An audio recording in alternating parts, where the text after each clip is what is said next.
Hello guys, welcome back to my YouTube channel. My name is YAHMAD. So in this video tutorial, we're going to be looking at Adobe Animate, and we're going to be looking at using the masking effect in a couple of different scenarios. So the first effect, what we're going to have is some text animating or scrolling across the page.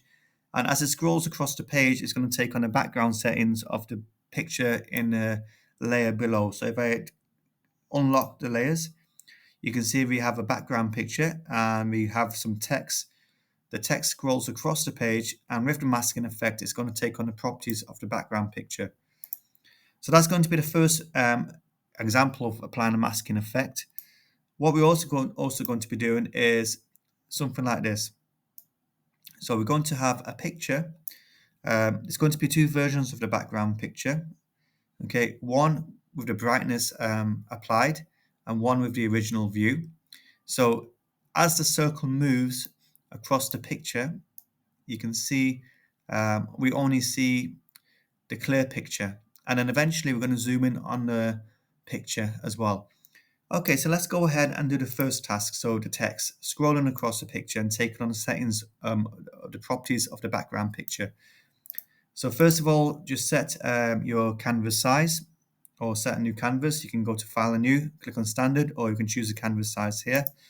Let's go ahead and go for Standard. Get yourself a picture for the background. It could be anything you like, and paste in the center. If you want to resize the picture, you can click on the free transform tool. You can press Shift to maintain the aspect ratio, and you can drag the picture to where you want to put it. It's always good to rename your layers. So this is going to be called BG1, so background image 1, and we want this picture to be displayed for 3 seconds. So let's insert a keyframe at the 3-second point.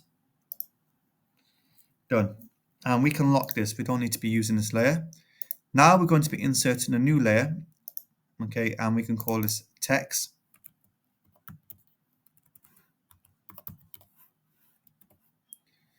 Okay, click on the first keyframe and then click on the text tool. You can change the properties of your font here, the size here, the color here, and the font style. So I've gone for impact since it's a nice thick font.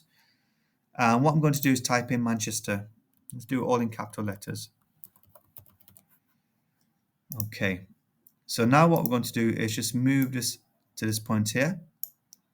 And we want to convert this into a symbol because this will be animated going across the stage. So click on the text, go to convert to symbol. We can call this Mank for short. And then in this keyframe here, the 3-second point, this text will be on this side. So let's click on insert keyframe and move the text over to this side here.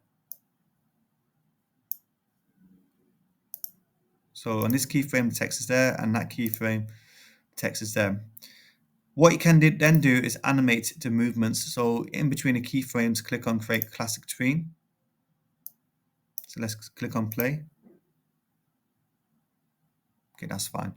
If you wanted to slow it down, guys, you can always insert more frames, but I think that's fine for me. Now what we're going to do is click on the text layer and then click on Mask. And then if you go across, let me just press play. That's pretty much the first masking effect. So I'll do it again. Done. Right, let's go ahead and do the second effect. So let's just make another new canvas. Click on Create. And I'm going to copy the picture again. So paste in place. And just resize the picture.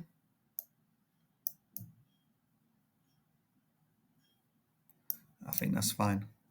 So let's rename this as BG1, background 1. And I'm going to convert this picture into a graphic because at some point we are going to be zooming in on this picture. So click the picture, click on Convert to Symbol, and call it BG1.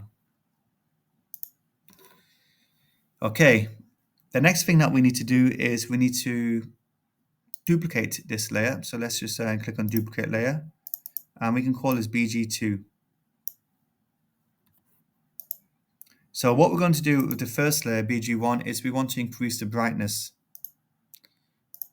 Okay, I want to hide the second layer, so unlock the second layer. So this is the first layer that we're working on, so you can adjust the brightness, and I think that will do.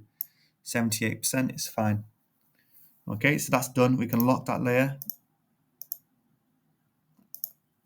and we can hide that layer, and we can just go to BG2. Okay, this also, yeah, it's a graphic. Yeah, I know it's a graphic because we duplicated the layer. Okay, what we're going to do now is we're going to insert keyframes for both layers at a 2-second interval. So I'm just going to highlight these 2 frames and click on insert keyframe. Okay.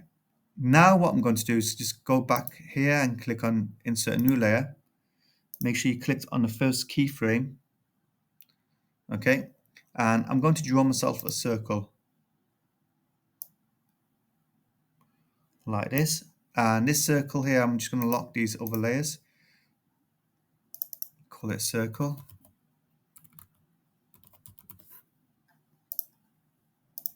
This circle here, we want to make it into a graphic. So modify, convert to symbol, because we want to animate the movement of the circle across the stage. So every 10th keyframe, we're going to just insert a keyframe. We're going to move this. Insert a keyframe, move it down. Insert a keyframe, move it up.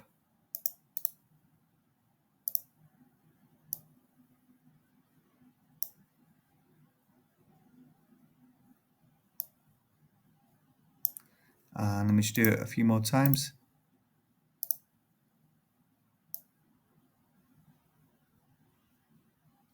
Maybe up there, perhaps. And then what we'll do is we'll end up with the keyframe just being on a clock face. So in between all of these keyframes, what you want to do is create a classic tree. So you can see the circle is going to be moving positions between the keyframe, and it's going to be a smooth transition.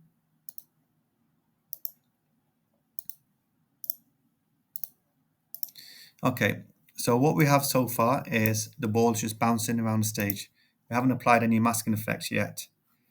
Okay, now what we're going to do is at a 4-second interval, we're just going to insert a keyframe here.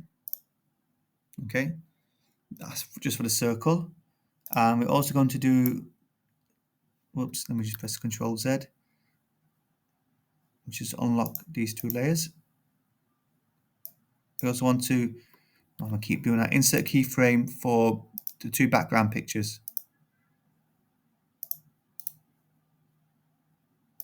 Okay, what I'm going to do now is I'm going to hide and lock the other layers and work on 1 layer at a time.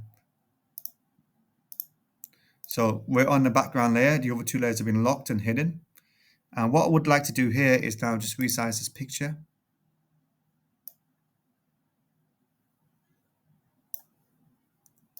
And just have the clock face like that. Let me zoom out so I can see everything that I'm doing. Okay, so we have the clock face zoomed in. Okay, let's lock this layer now. And let's go to the second BG layer, unlock and unhide. Okay, what I'm going to do now, just to help me, I'm just going to make it a little bit transparent so I can see what the picture behind. So if I click on alpha, just drop that down. And what I want to do to this picture is also resize it, so it's just overlapping the original picture.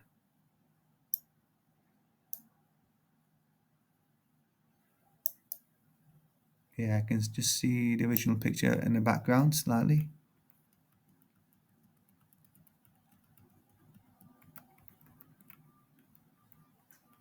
And I think that will do. Okay, what we're going to do now is we're going to just create a classic screen. Both the pictures are going to be resizing. Okay, this picture here, there's no color effects there. Let me just lock this over layer. Need to be in this picture here. I don't want any alpha effect now.